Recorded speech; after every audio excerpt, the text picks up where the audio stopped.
At first I thought it was a joke. A cruel, tasteless joke.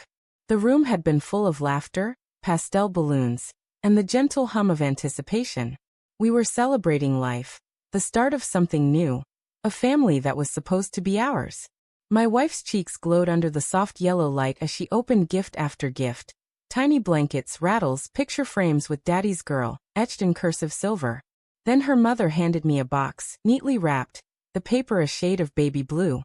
When I tore it open and read the label, the noise of the party vanished from my ears. All I saw were the words, DNA test kit. Beneath it, in my mother-in-law's slanted handwriting, 4 Reddit stories. Law CEO. The room chuckled, as if this was all in good humor, but my chest tightened. My palms went clammy. I forced a smile, but my mind spun. Why would she give me this? Why today at our baby shower? Just a gag gift, her mother sang, waving her hands as though she could wave away the weight of it.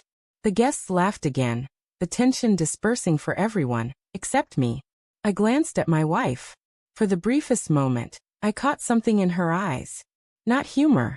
Not even annoyance. Fear. Then it was gone, replaced by her practiced smile. That look planted a seed in my chest that began to spread like poison. The party went on, but I moved through it like a ghost. I laughed when people expected me to, shook hands, thanked them for their gifts, but my mind wasn't there. It was circling again and again, around that single look my wife had given me. Later, when the guests left and the house grew quiet, I carried the DNA kit into our bedroom. She was folding onesies on the bed, humming softly. Strange gift, wasn't it? I said, my voice steady but sharp. She froze. My mom has a weird sense of humor. Was it a joke? I pressed. Her back stiffened. Of course it was. What else would it be? I wanted to believe her. I wanted to shove the thought from my head.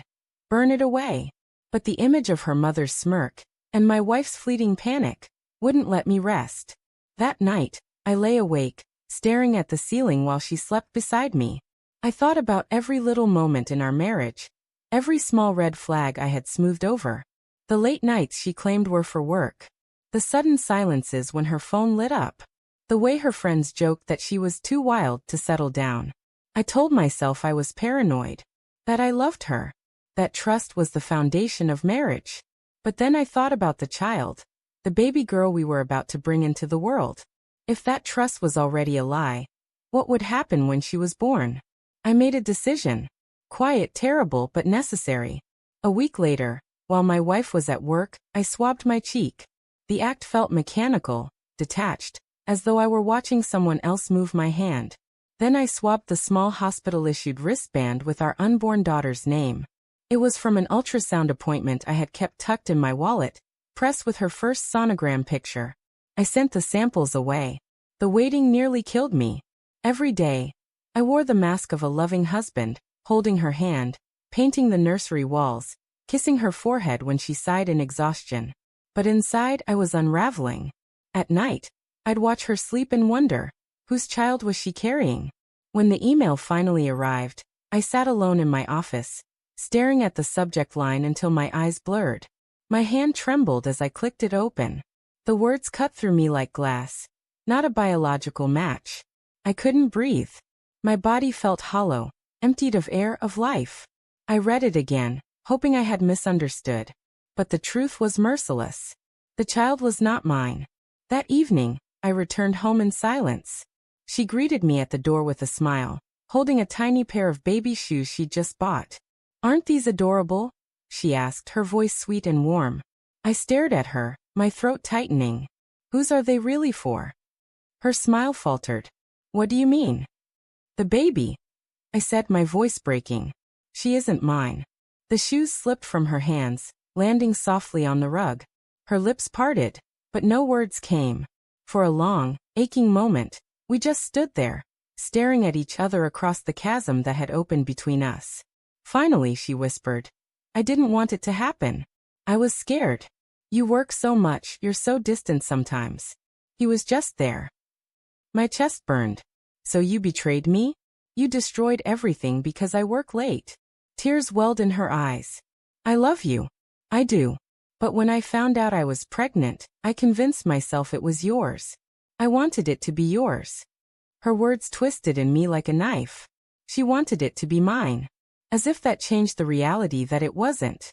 The weeks that followed blurred into a storm of arguments, silences, and nights spent on the couch. She begged me to forgive her, to raise the child as my own. She promised me it would never happen again, that we could rebuild. And I wanted to believe her. I wanted to erase the truth, to pretend the DNA test never existed. Because when I looked at her, when I felt her hand against mine, I still saw the woman I had chosen to love. But when I looked at her stomach, at the life growing inside her, all I saw was betrayal. The day my daughter was born, I held her in my arms. She was beautiful, fragile, her tiny fingers curling around mine. In that moment, something inside me shattered and healed all at once. She wasn't mine by blood, but she was innocent, undeserving of the sins that brought her here. My wife watched me with hope in her eyes. "She needs you," she whispered. I kissed my daughter's forehead, tears streaming down my face. "I'll be there for her," I said softly. Then I looked at my wife. "But I don't know if I can be there for you." Her face crumpled, and I turned away, holding the child tighter, as though she could anchor me to something real. Sometimes, late at night, I replay that moment at the baby shower. The laughter, the balloons, the DNA kit wrapped in baby blue. I realize now it wasn't a joke. It was a warning. A warning I ignored until it tore my world apart. And though I will love my daughter until my last breath, I will never forget the look in my wife's eyes when the truth came crashing down. The look of a woman who knew her lies had finally been caught.